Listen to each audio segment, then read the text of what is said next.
y'all? It's Scully.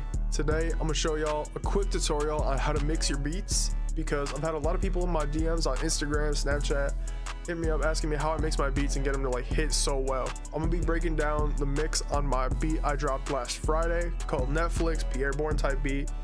Super fire. If you haven't listened to it, go check it out. Before I break down the mix, make sure y'all go check the links in the description. I got my Instagram, and the Interstellar Loop Kit is now up on BeatStars, so y'all don't have to go and DM me on Instagram to get it. You can just head down to the BeatStars and download it there.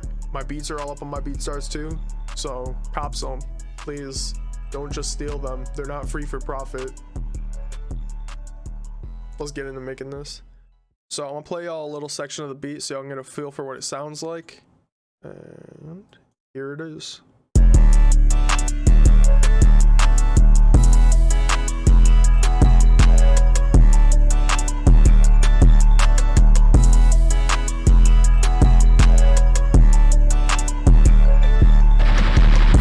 So for the 4 different melodies, we got the pluck section, pad, a lead, and then an ARP. All of them are literally like the same chords. I just copied these chords over to this pad, and then I took out one of the bass notes.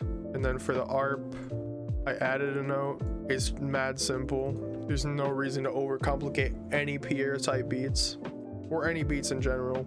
And then the lead, I pretty much just took the notes from the chords and just went up and then down. Again, super simple. So for the mixing on the stabs, all I did was turn down the volume a little bit and then EQ'd out a little bit of the lows over here.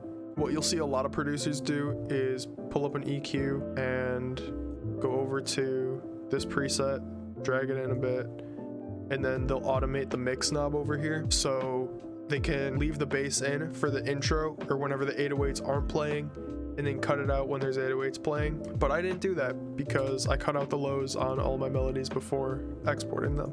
Then for the pad, I did the exact same thing. I cut out the lows with an EQ instead of using the one that's over here. And then I put a little bit of stereo separation because you got to make things sound wide and like just fill up like the sound spectrum. So for the lead, all I did was took a default Fruity Flangus, which looks like this, and I turned down the mix knob. It's literally the only effects on here. And then I turned the stereo separator knob about the same amount as the other one, as the pad, and then just leveled it out. So the ARP is the most complex part of this entire beat, note wise and mixing wise, because it has not one but 2 plugins. But all I did was turn down the volume, put a low cut and a high cut EQ on it. So this cuts at about 450 hertz. And then the top one, I really don't pay attention to the number. I just move it to where it sounds good, because mixing is mostly about just training your ears to find what sounds good. And then I added a Fruity Delay 3. I kind of just played around with it. The level is like the main thing that you want to play with, because that's like how many times you hear it echo out, and the time is the time in between each echo. But you can also use Fruity Delay 2. I just like this because there's a lot more stuff that you can do with it. You can play with the wet and dry knobs. There's tone. There's this stuff, that's bit crushing and sample rate, which is really fun to play with. It gives you some nice, unique, gritty sounds. Other than that, I put a ton of stereo separation. It's at 75%. That's all I did for the melodies. And then I bounced them out to these 4 tracks, just in case I needed to do anything else to them. But I already had them where I wanted them. When I go to mix my drums, I'll usually start with the 808s, add the kicks, and then go claps, hats, and then everything else. So I'm gonna loop this section because this has all the drum sounds, and I'll let y'all just hear like the order of how I put stuff in. I'll usually start with the 808s.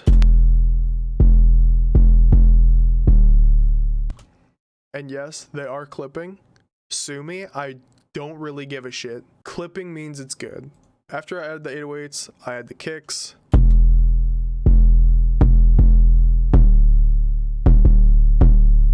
Also, quick note, don't put effects on all of your sounds. They don't need effects. If you have good enough sounds, like Rio sounds, pretty much any of the internet money sounds are super fire. And if you can find good drum kits with good sounds, you don't need to worry about putting effects on. Just mainly focus on leveling them out. After that, I'll go to my clap, and then my hi-hats. For my hats, I found that the sweet spot is around 12, and then my claps hit around 6, between 6 and 9, and then all the other percussion should be underneath it.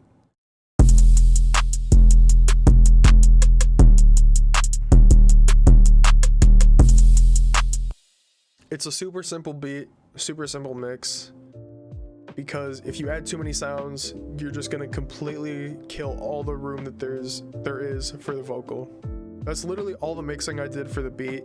On the master, I put a soft clipper. This is the default one, so just open up one, put it on there, and goodify, and then I turn it up about halfway. I don't know what the good knob does. It just makes it sound good. It's only $3, so if you can cop it, cop it. But if you don't want to and you want to stick with the free plugins, use a limiter, turn down the attack, release, and sustain knobs all right here. And then you just play with your gain according to your beat. Usually I'll turn it up so over here on the master, the peak is hitting at 0.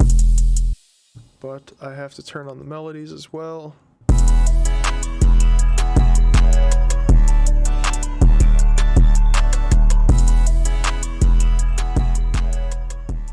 So yeah, that's how you mix your beats. Just don't overcomplicate it. If you don't like how something sounds, just try playing with the order of your plugins. You could just switch these. Sometimes it'll make a difference, the order of the plugins. So just try that if you don't like how something sounds. And always compare before and after. Just be turning it on and off. Listen how it sounds before you add it and then after. Your mind will trick you into thinking that it sounds better, but then you'll start adding too much stuff. Yeah, that's all for me. So, I'm out. Peace.